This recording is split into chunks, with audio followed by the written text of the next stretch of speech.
할렐루야. 복되고 좋은 주님의 날, 이렇게 기쁘고 감사한 마음으로 하나님께 예배드리기 위하여 나오신 모든 분들을 주님의 이름으로 환영합니다. 우리 함께 힘차게 예배드리는 귀한 한 시간이 되기를 바랍니다. 우리 자리에 서셔서 함께 찬양하시면서 하나님께 나아가도록 하겠습니다. 주의 영광이 이곳에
하나님이여, 내 마음이 정하였사오니 내가 노래하며 나의 마음을 다하여 찬양하리로다. 비파야 수금하게 할지어다. 내가 새벽을 깨우리로다. 여호와여, 내가 만민 중에 주께 감사하고 문 나라 중에서 주를 찬양하리오니 주의 인자하심이 하늘보다 높으시며 주의 진실은 궁창에까지 이르나이다. 하나님이여, 주는 하늘 위에 높이 들리시며 주의 영광이 온 땅에서 높임 받으시기를 원하나이다. 아멘. 우리의 찬양과 경배를 받으시기에 합당하신 살아계신 하나님 아버지, 이렇게 복되고 좋은 주님의 날 우리 사랑하는 성도들이 함께 모여 기쁘고 감사한 마음으로 우리 하나님의 이름을 높이며 하나님께 예배하게 하심에 감사를 드립니다. 아버지 하나님, 이 한 시간 하나님의 임재와 성령의 충만하심을 경험하는 귀한 시간 될 수 있도록 인도하여 주시옵소서. 우리가 신령과 진정으로 드리는 우리의 예배를 통하여서 하나님 홀로 영광 받아 주시옵소서. 감사를 드리며 살아계신 예수님의 이름으로 간절히 기도드리옵나이다. 아멘. 계속해서 찬양하시겠습니다. 우리 함께 찬양하실 때 우리의 삶을 인도하시는 주님, 우리의 삶을 붙들고 인도해 나가시는 주님을 의지하면서 같이 힘찬 마음으로 찬양하도록 하겠습니다.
할렐루야 할렐루야 내 앞길 멀고 해도 나 주님만 따라가리.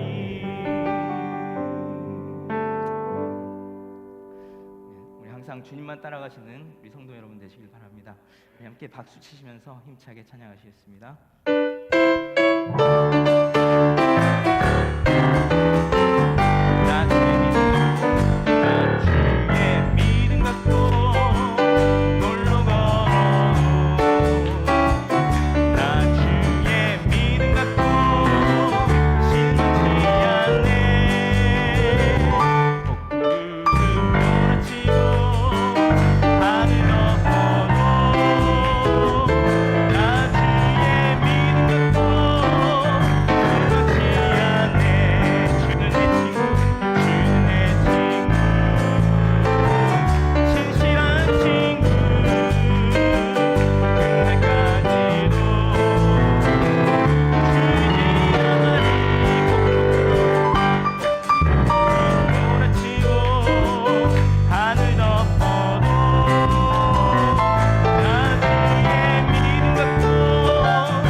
예수 인도하셨네.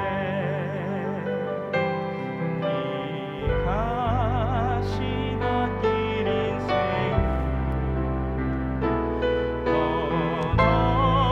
언덕이면서 갈 때에 시험과 환난마다 예수 인도하셨네. 매일 발걸음마다 예수 인도하셨네. 나의 무거운 죄짐을 모두 예수 인도하셨네.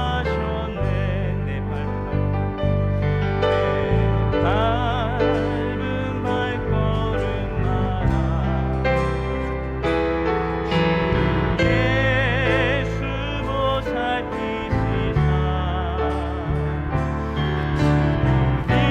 우리에게 까부르며 주를 찬송하리라. 매일 발걸음마다 예수 인도하셨네. 나의 무거운 죄짐을 모두 보호하는 말 예수 인도하셨네. 내 밟은 발걸음마다 내 밟은 발걸음마다 주 예수 보살피시사 승리에게 가부르며 주를 찬송하리라. 매일 발걸음마다 예수 인도하셨네. 나의 무거운 죄짐을 모두 하는 나 예수 인도하셨네. 잠시 시간 함께 기도하며 나아가길 원합니다. 우리를 인도하신 주님을 바라보면서 또한 우리를 이곳까지 인도하셔서 함께 예배하게 하신 우리 주님 바라보면서 감사의 기도를 드리시면서 또한 우리의 드릴 예배를 위해서 귀한 말씀을 주신 우리 김우리 전도사님을 위해서 우리 함께 기도하며 나아가길 같이 기도하시겠습니다.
할렐루야.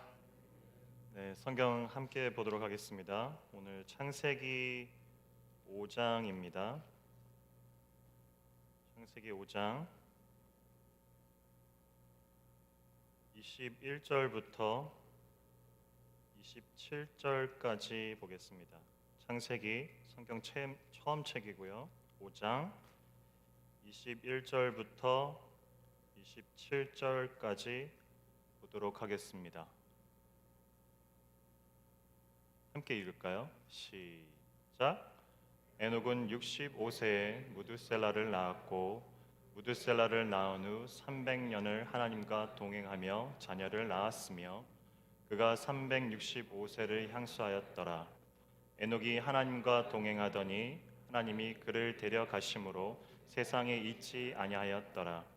무드셀라는 187세에 라멕을 낳았고 라멕을 낳은 후 782년을 지내며 자녀를 낳았으며 그는 969세를 향수하고 죽었더라. 아멘.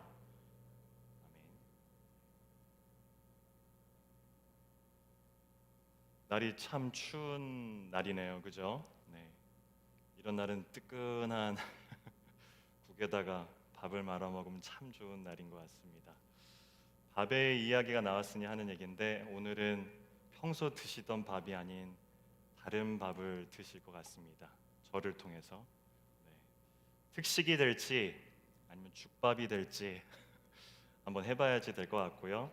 사실 그것은 저에게도 달려있는 문제지만 여기 앉아 계신 각자의 간절한 말씀을 사모하는 그 마음 가운데서도 아마 함께 하실 것 같습니다.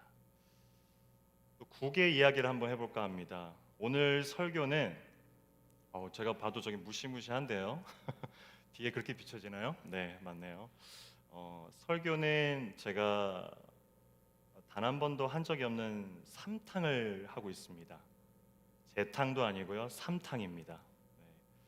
전에 교회 공동체에서 함께 사역했을 때 제가 첫 설교를 이 설교를 했었고 작년 5월 달에 이제 어른 예배에 함께 들으시는 분들에게 마지막 설교를 또한 이 설교를 했었습니다.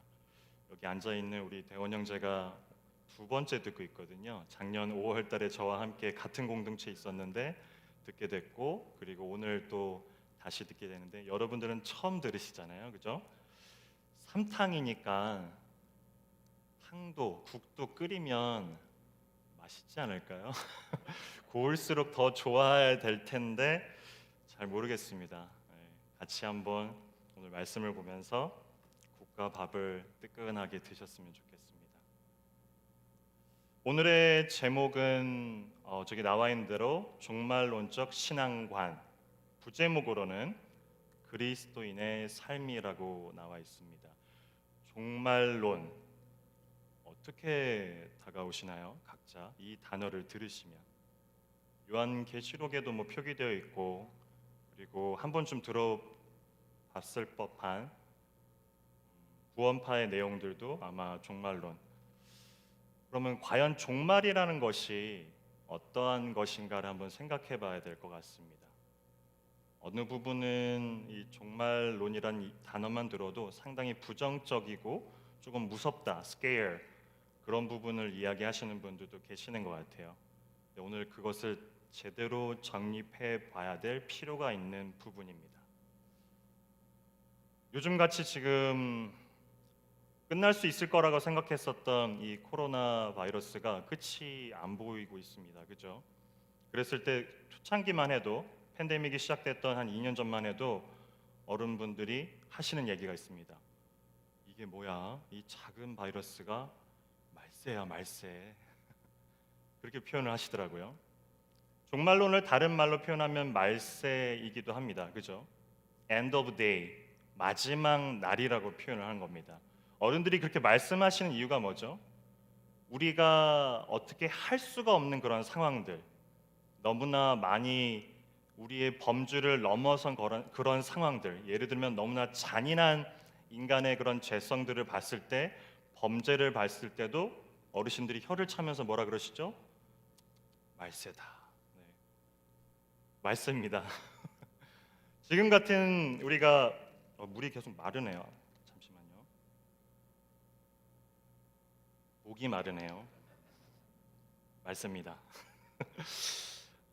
그러한 현상들을 말세라고 표현을 하고 있습니다. 그죠? 무슨 뜻이냐면 인간이 어찌할 수 없는 그런 부분들을 가지고서 말세라고 표현을 하는데, 그렇다면 성경이 말하고 있는 말세는 무엇인지를 저희가 확인해 볼 필요가 있습니다. 성경에서 말하고 있는 말세의 종말론 end of day는 상당히 클리어합니다.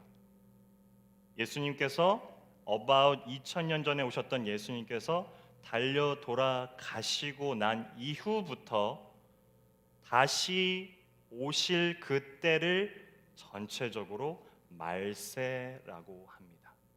이것이 성경이 밝혀주고 있는 종말론, 그리고 종말, 말세, end of day입니다. 그러니까 지금처럼 우리가 어찌하지 못하는 그런 범주를 두고서, 그런 현상을 두고서 말세라고만 표현하는 것이 아니라 예수님께서 달려 돌아가신 그때부터 언제인지 아무도 모르는 그 다시 오실 예수님까지를 저희는 성경은 말세라고 합니다. 그러니까 여러분들은 지금 말세를 살아가고 계신 겁니다. 저를 포함해서 모두가 다 그 말세 종말을 향해서 걸어가고 있는 시점입니다. 아무도 언제 그것이 끝이 나는지는 모릅니다. 하지만 성경은 분명히 얘기합니다. 다시 오실 예수님, 재림의 그 순간을 말세의 끝이라고 표현합니다. 그렇기 때문에 우리가 지금 현재를 살아가고 있는, 언제인지 모르죠. 다음 1시간 후일 수도 있고 내일일 수도 있고 모레일 수도 있고 언제인지 모르겠지만 우리 모두 다가 성경에서 말하고 있는 다시 오실 예수님을 손꼽아 기대하며 말세를 걸어내가며 살아가고 있는 자들이 바로 우리 그리스도인들입니다. 이러면 조금 덜 무섭나요? 네, 언제나 저희는 말세를 살아가고 있었다는 얘기입니다. 그러면 그 말세를 살아가고 있는 저희들이 어떻게 하나님의 은혜를 아는 자로, 그리스도인으로 믿는 자로 살아가야 할까요가 오늘 설교의 부제목입니다. 똑같은 얘기예요. 종말론적 신앙관으로 우리가 어떻게 지니면서 살아가야 될지랑 그리스도인의 삶은 어떻게 살아가야 됩니까가 똑같은 제목입니다. 상당히 자극적으로 제가 붙여본 거는 한 번쯤 눈을 뜨시라고 한 번쯤 눈을 뜨시기 바랍니다.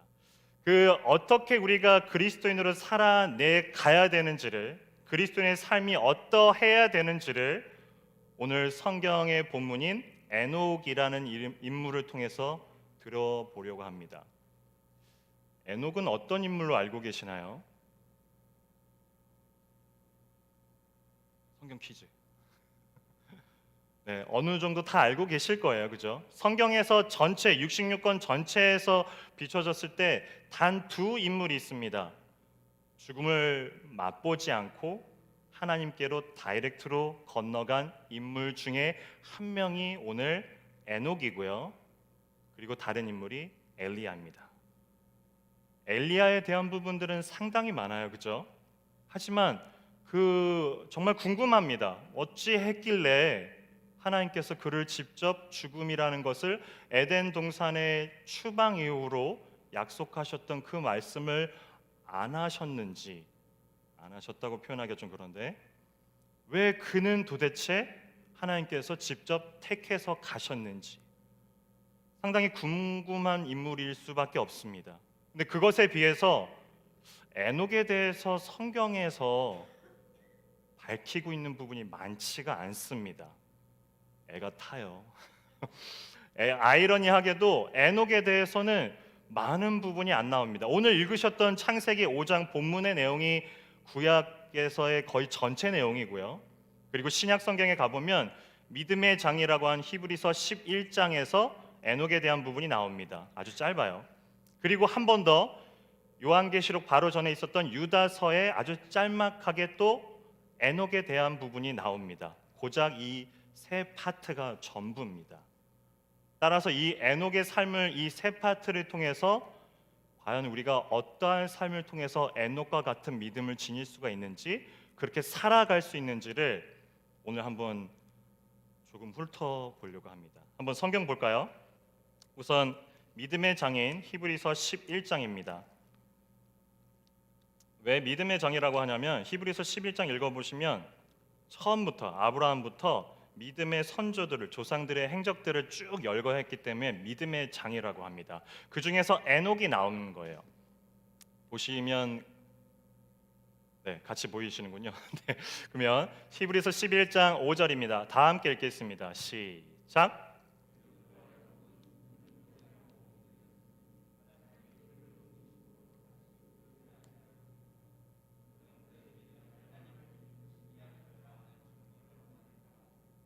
찾으셨나요?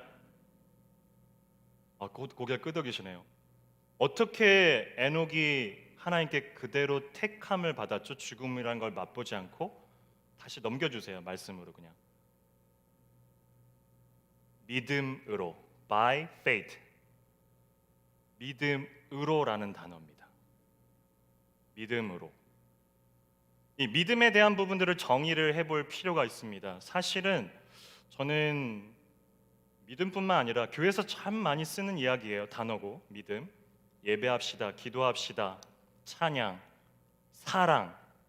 사실은 저는 이것을 다시 성경을 통해서 재정립을 해야 될 필요성을 상당히 많이 느낍니다.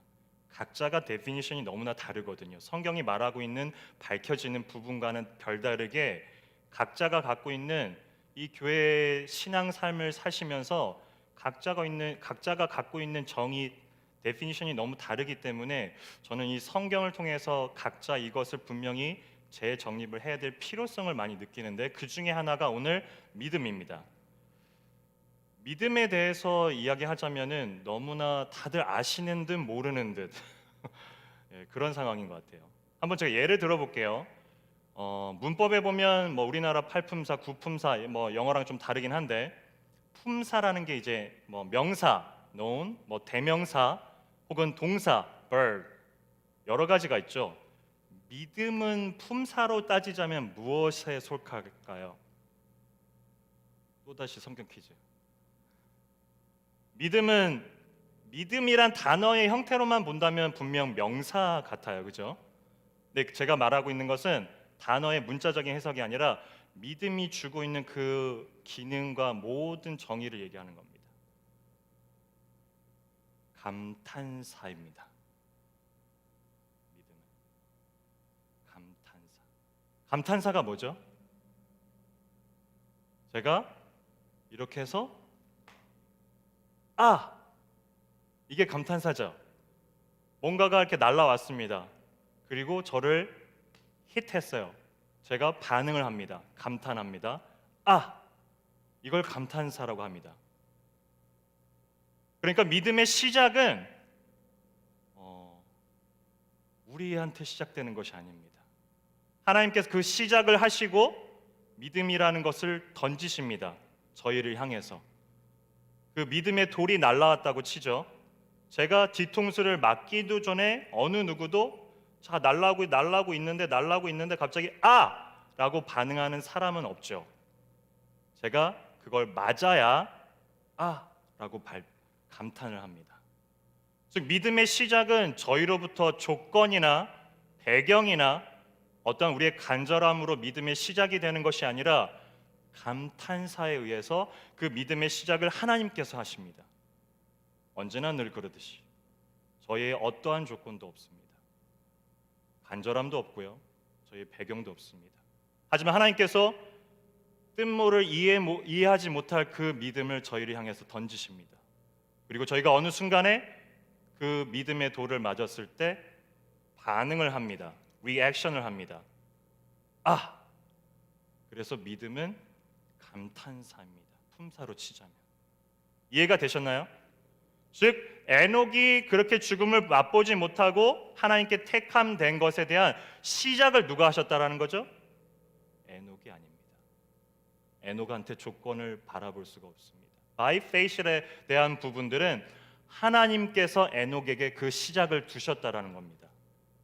의도적으로, intentional. 의도적으로 하나님께서 에녹을 향해서 그 뜻을 두신 이유가 오늘 저희가 살펴보게 될 부분입니다.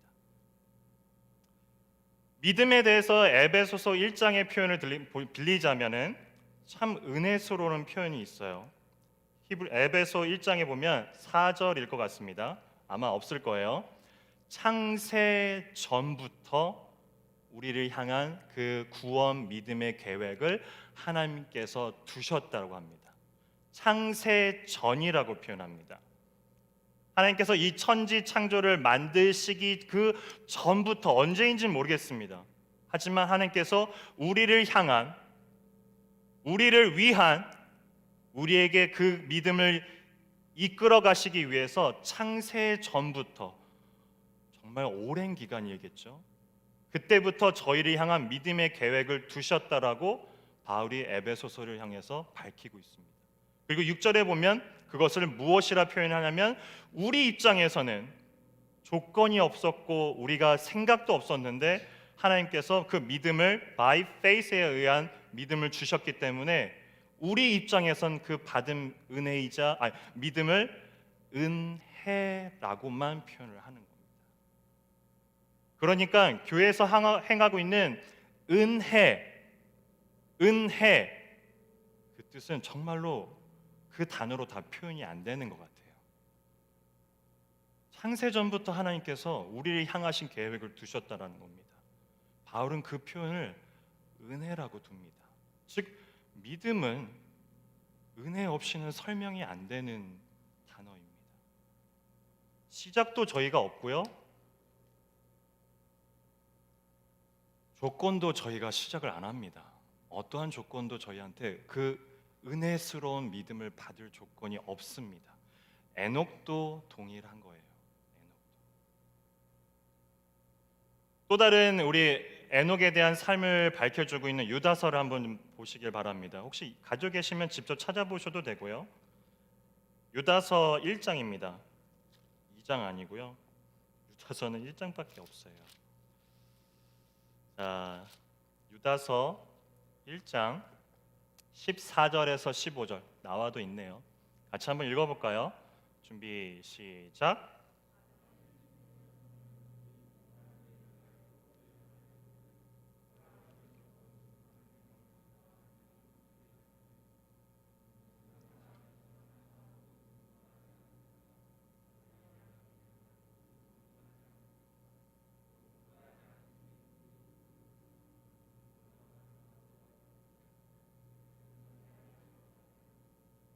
히브리서와 동일하게 지금도 찾으셨나요?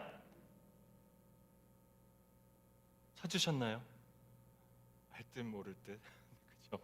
15절의 내용이 참 어렵게 돼 있는데, 이는 무사람을 심판하사 모든 경건하지 않는 자가 경건하지 않게 향한 모든 경건하지 않은 일과, 즉 에녹이 경건하지 않은 하나님의 일과 반대되는, 하나님이 원하는 것과 선하다고 하는 것과 반대편에 서 있는 자들을 향해서 그들에게 심판이 있다라고 얘기한 겁니다. 그죠? 그러면 14절을 넘겨주세요. 14절. 여기가 중요합니다. 아담의 칠대손 에녹이 이 사람들에 대하여도,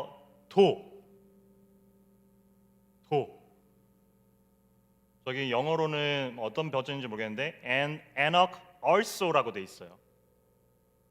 도라는 말을 저희가 전미사를 붙일 때 어떨 때 이 도를 쓰죠? 뭔가 그 대상이 한 개, at least 두 개 이상일 때 도라고 하잖아요, 그죠? at least 두 개 이상일 때. 영어로도 심플합니다. also라는 표현은 at least based on the two예요, 그죠? 두 개 이상입니다. 즉 에녹이 한 일이 있는데, 사람들에 대하여 한 일이 있는데 15절에 나와 있는 경건하지 않는 자들, 하나님과의 반대편에 서 있는 자들을 향해서도 정죄하며 하나님이 심판이 임할 것이다라고 하나님 말씀을 전한 것도 있고요, 또 뭔가 더 있다라는 겁니다. 대하여도. 지금 돌아보다 보니까 눈이 뭐지? 이런 분도 계시는 것 같아요. 뭐가 있다라는 거죠? 그게 오늘 본문에서 찾으셔야 돼요. 다 같이 한번 오늘 본문을 다시 한번 읽어볼게요. 제가 보니까 전체에 나와 있지 않고 좀 끊어져 나 있는데 창세기 5장 오늘 그 도를 찾으셔야 됩니다. 도를 아시나요? 이상하게 되네요. 네. 자, 21절 5장 21절 같이 한번 읽어볼까요? 이제 찾으셔야 됩니다. 잘 찾으셔야 돼요. 시작. 에녹은 65세에 무드셀라를 낳았고 22절 그러므로 무드셀라를 낳은 후 300년을 하나님과 동행하며 자녀를 낳았으며 23절 그가 365세를 향수하였더라. 24절 에녹이 하나님과 동행하더니 하나님이 그를 데려가심으로 세상에 있지 아니하였더라. 또 넘겨주세요. 무드셀라는 187세에 라멕을 낳았고 라멕을 낳은 후 782년을 지내며 자녀를 낳았으며 27절 그는 969세를 향수하고 죽었더라. 그 도를 찾으셨나요? 자, 지금 오늘 읽었었던 본문에 보면 에녹이 했었던 사람들을 향해서 했었던 몇 가지를 열거를 했습니다. 아마 간추려 보면 세 가지일 것 같아요. 첫 번째, 다시 한번 본문 보여주실래요? 무드셀라를 낳았고 첫 번째.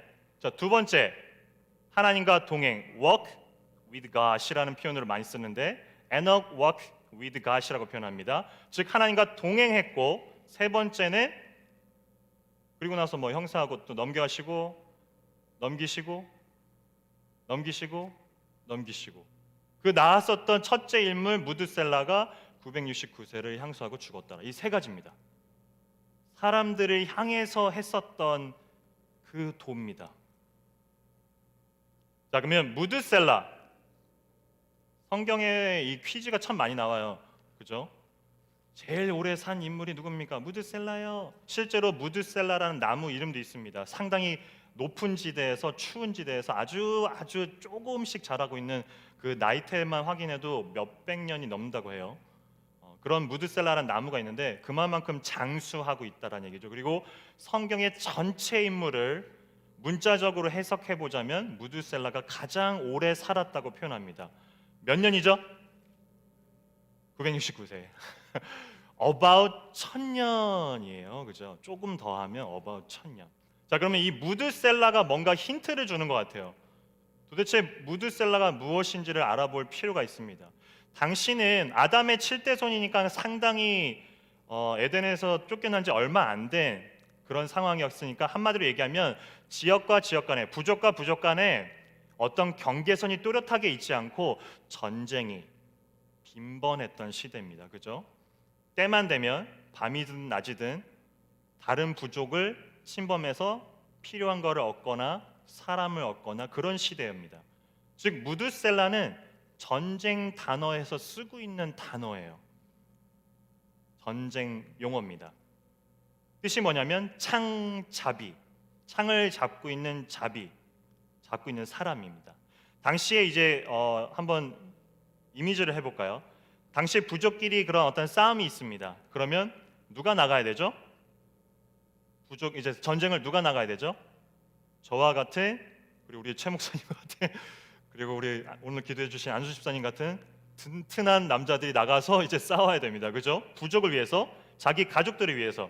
그러면 마을 부족에 다 나가는데 뒤에는 마을에는 누가 남는 겁니까? 부녀자들, 어린아이들, 그리고 어르신들. 전쟁을 하기 힘든 그 마을의 구성원들. 근데 단 하나 마을의 바로 입구 앞에 그 마을에서 남자 중에 가장 용맹하고 힘세고 잘 싸우는 사람이 전쟁에 참여를 안 하고 그 마을 앞에 창을 잡고 지키고 기다립니다. 그를 칭하기를 무드셀라라고 얘기합니다. 우리 교회에서 누가 될까요? 즉 무드셀라는 전쟁에 참여를 안 합니다. 판타지적인 요소를 들어보자면 부족과 부족 간의 싸움이 딱 이뤄졌고 이 부족의 남자들이 전멸을 했습니다. 그러면 그 이긴 승자의 부족들의 남자들이 뭘 할까요? 그 마을로 향하겠죠. 식량이며 가져가야 될 거며 또 뭐 어린 아이들은 크면 이제 용사가 될 수 있으니까 그런 모든 것을 획득하려고 가겠죠. 그러면 마지막 최후의 보루로 누가 남아 있는 겁니까? 마을을 위해서 무드셀라, 창자비가 남아 있는 겁니다. 그가 그 앞에 지킵니다. 판타지적인 요소면 그가 다 무찔르면 좋겠는데 상대가 안 되죠. 그죠? 그러면 무드셀라가 그 마을의 마지막 최후의 보루인데 무드셀라가 죽게 되면 마을은 전멸합니다. 그죠? 그러니까 지금 에녹이 하나님과 동행하면서 그 시작 가운데 많은 아들, 딸들을 낳았을 거예요. 그 중에서 하나님의 뜻 가운데 한 아들의 이름을 무드셀라라고 짓습니다. 오늘날로 이거를 번역해 보면 제가 딸 둘의 아들 하나 있는데 아들의 이름을 그냥 아들이라고 치죠. 아들의 이름을 김종말이라고 친다는 겁니다. 김말세. 혹시 조남이 이런 분들이 있으신지 모르겠지만 죄송합니다. 아무튼 김아마겟도니 이런 식으로 제 아들의 이름을 짓는 부모는 없어요. 그죠? 없습니다. 왜냐하면 그가 죽으면 좋은 단어가 아닙니다. 그가 죽으면 마을은 전멸하는 겁니다. 없어져 가는 거예요. 근데 이 에녹이 그 아들들 중에 한 아들을 무드셀라라고서 칭한다는 겁니다. 에녹은 알았을 겁니다. 하나님이 어떠한 계획을 두셨는지.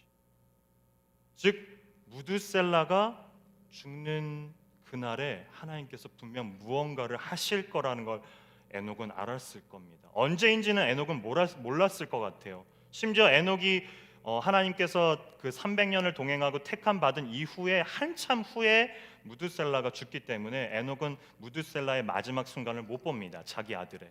그죠? 그런 상황에서 에녹이 어땠을까요?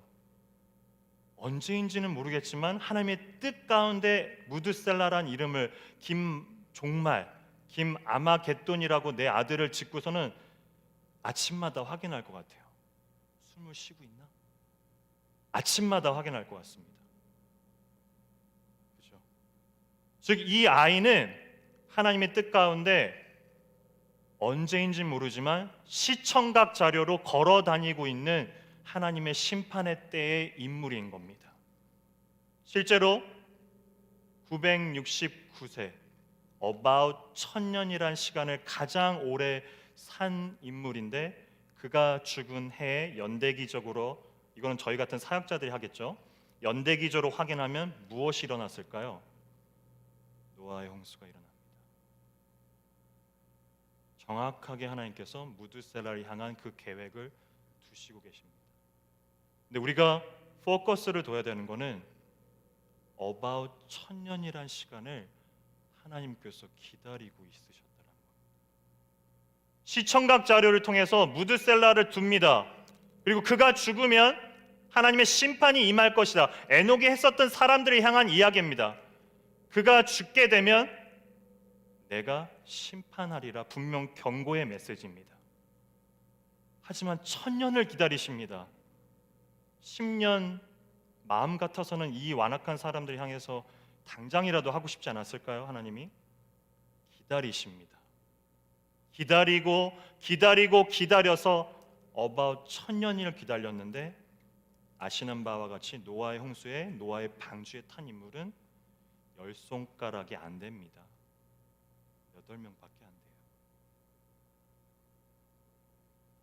기다리시는 하나님을 바라보는 그 마음을 보면, 무드셀라라는 그 단어만 들으면 사실은 정말 하나님이 많이 인내하고 계신다라는 것을 아셔야 됩니다.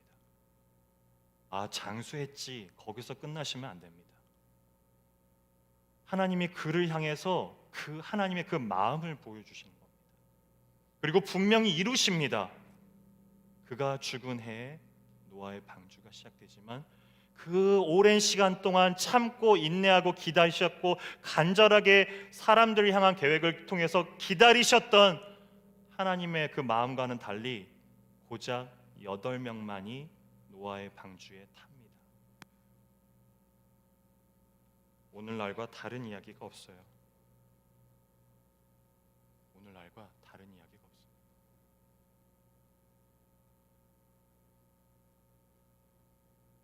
에녹이 했었던 첫 번째 일이 이 무드셀라를 낳았고 그 뜻을 둔 겁니다.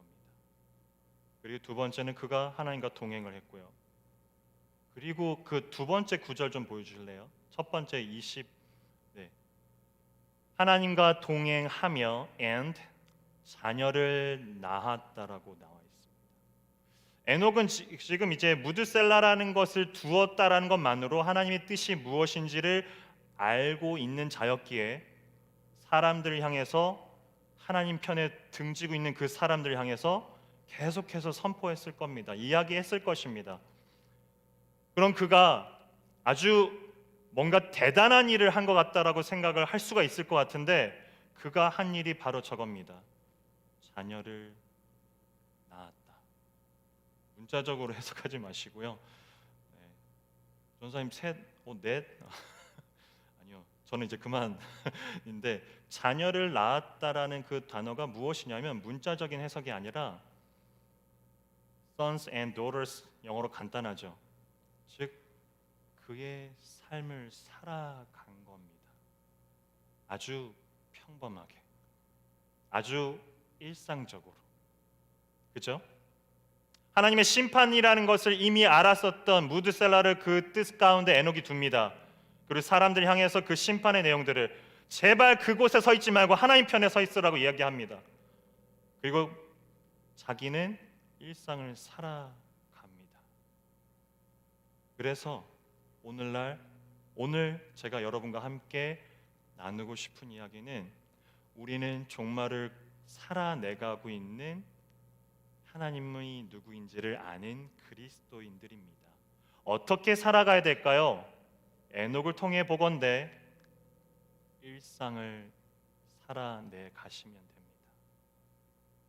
아버지로서, 어머니로서, 직장인으로서, 사회의 구성원으로서, 학생으로서 각자의 그 사회의 위치에서 살아내 가셔야 되지만 겉보기엔 넌 크리스찬과 크리스찬이 달라 보이는 모습이 없어 보이지만 우리의 모든 비유가, 우리의 메디테이션이, 집중이 하나님께로 향한 에녹과 같은 삶을 살아내 가셔야 됩니다.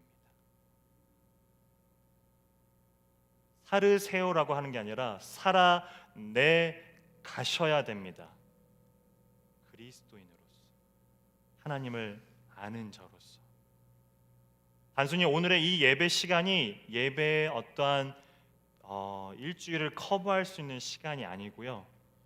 각자 이제 이 예배를 벗어나서 하나님의 말씀을 가지고서 하나님이 누구인지 그 은혜를 아는 자로서 우리가 삶을 살아내 갈 때 우리는 에녹과 동일한, 어쩌면 에녹보다 더욱더 많은 그것을 저희는 지니고 있어요.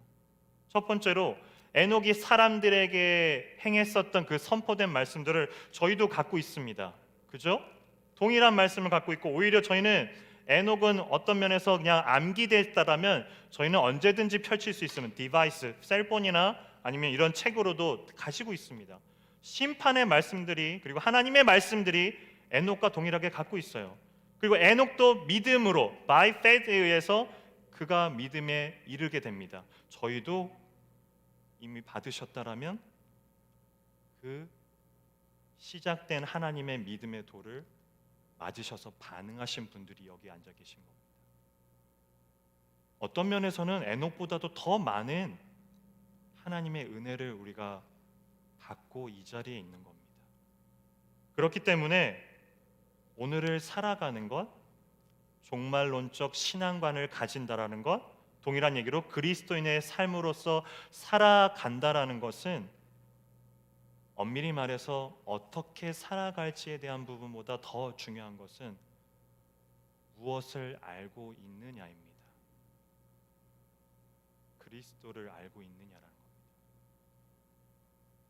하나님이 무엇을 하셨고 하나님이 누구이시며 하나님이 어떻게 하실지를 분명히 아는 자가 그렇게 살아내 갈 수 있는 겁니다.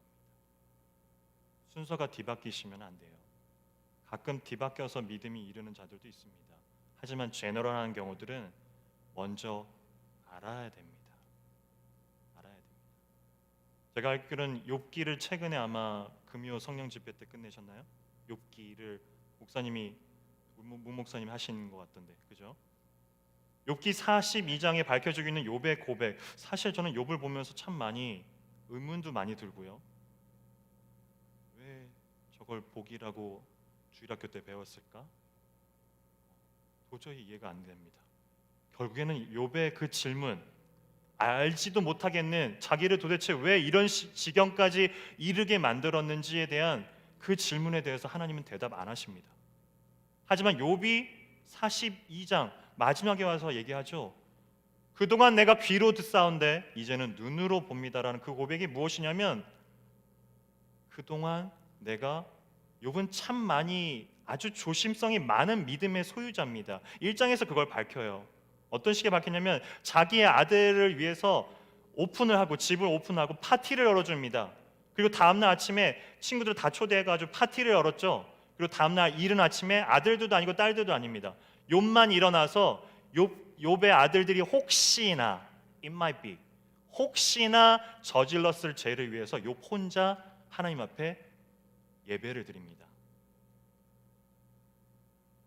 상당히 조심성이 많은, 믿음에 대해서는 철저한 인물이 욥입니다. 그런 그가 고백합니다. 그동안 귀로 듣사온데 이제는 눈으로 봅니다. 무슨 뜻일까요? 그동안 추상적이고 피상적으로만 내가 예배의 모습을 살아가는 겁니다. 추상적이다, 피상적이다, 어려운 말이 아니고요. 쉽게 말해 그동안 잘 몰랐네요 라는 겁니다. 하나님이 누구이신가요? 일반적인 포멀한 대답들을 하실 수 있으실 거예요. 그렇다면 당신에게 하나님은 누구이신가요? 당신에게. 그동안 욥의 고백이 그러합니다. 추상적이고 피상적이고 잘 모르겠었는데 이제는 제가 구체화되네요. 하나님이 제 눈앞에 보입니다. 그 고백을 욥이 하는 거예요. 이러한 고백처럼 여러분들이 어떻게 살아가야 됩니까? 라는 질문 전에 내가 무엇을 알고 있습니까가 먼저입니다. 같은 일상을 살아가는 것처럼 보이지만 우리들의 모든 시선과 말투와 생각과 내 가슴근, 내 마음은 하나님께로 향해 있으신 그 삶을 살아내 가셔야 됩니다. 함께 찬양하면서 좀 기도했으면 좋겠습니다. 찬양이 처음 듣는 찬양이실 거예요. 근데 어렵지 않습니다. 어렵지 않은 찬양인데요. 우리가 삶의 예배자로서 어떻게 살아나가면 될까요? 라고 했을 때 이 찬양의 고백들이 고스란히 넘어 있습니다. 요한복음 4장을 바탕으로 지어진 찬양입니다. 말씀의 바탕이 된 찬양인데 가사를 한번 읊어볼게요. 우리 모두 예배자 되어 온전히 영과 진리로 주를 예배하자. 주가 우리와 함께 영원히 함께 하시고 마르지 않는 샘물로 우리를 채우시리라. 이게 답니다. 함께 찬양하면서 오늘 들었던 말씀을 통해서 한번 우리의 삶들을 각자의 영역에서 사업자로서, 직장인으로서, 학생으로서, 어머니, 아버지, 딸과 아들로서 우리가 어떻게 이 예배를 하나님께 드려볼까요? 같이 함께 찬양합니다.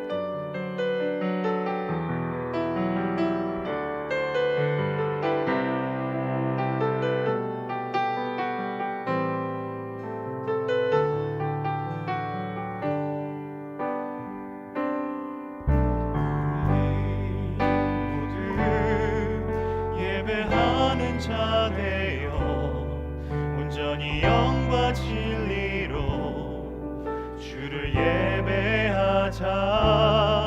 주가 우리와 함께 영원히 함께 하시고 마르지 않는 샘물로 우리 채우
예배하자. 주를 예배하자.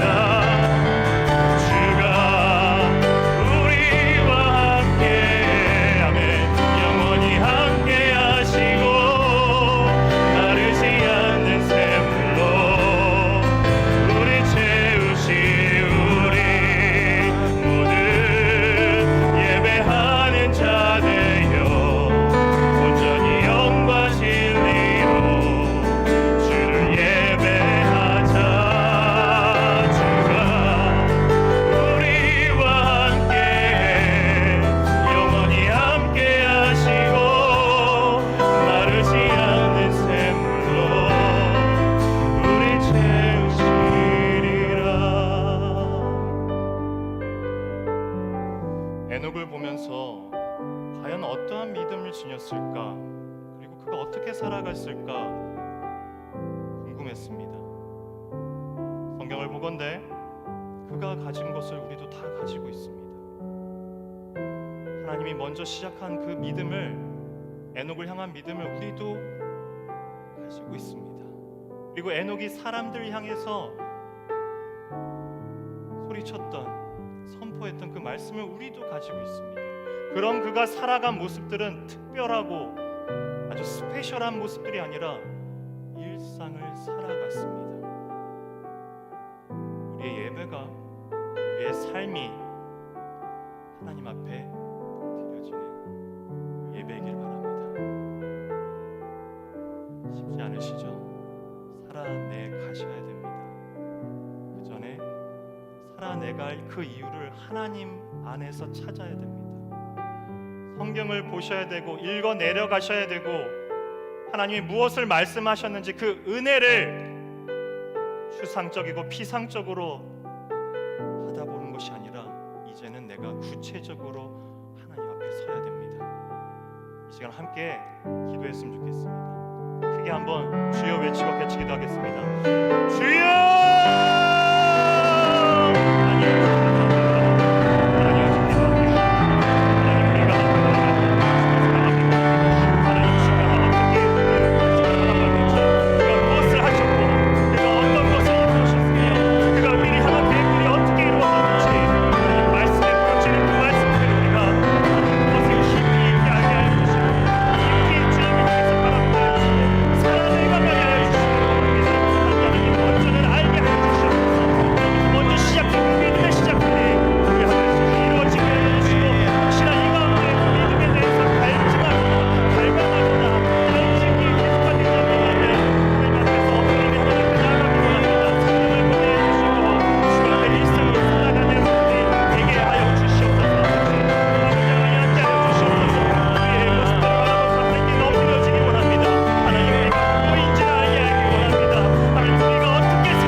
오늘 에녹을 통해서 그의 믿음의 삶들을 지켜봤습니다. 하나님이 시작하신 그 믿음의 길을 에녹이 받았고 이곳에 앉아있는 우리 사랑하는 세미양교회 성도들이 받았습니다. 에녹이 사람들을 향해서 선포했던 그 말씀을 우리도 오늘 지니고 있습니다. 그런 에녹이 살아갔었던 모습들은 일상을 살아내가고 있습니다. 우리도 은혜를 아는 자로, 은혜라고밖에 표현할 수 없는 자로, 믿음을 아는 자로, 구원을 입은 자로, 그리스도인으로 오늘 하루를 살아내가게 하여 주시옵소서. 감사합니다. 주님 분명히 말씀해 주셔서 감사합니다. 주님의 그 뜻을 따라 오늘도 살아가겠습니다. 은혜가 많으신, 우리를 먼저 불러주신, 어느 것 하나 우리의 조건이 없는데도 우리를 그리스도인으로 삼아주신 주님 앞에 축복하며 예수님의 이름으로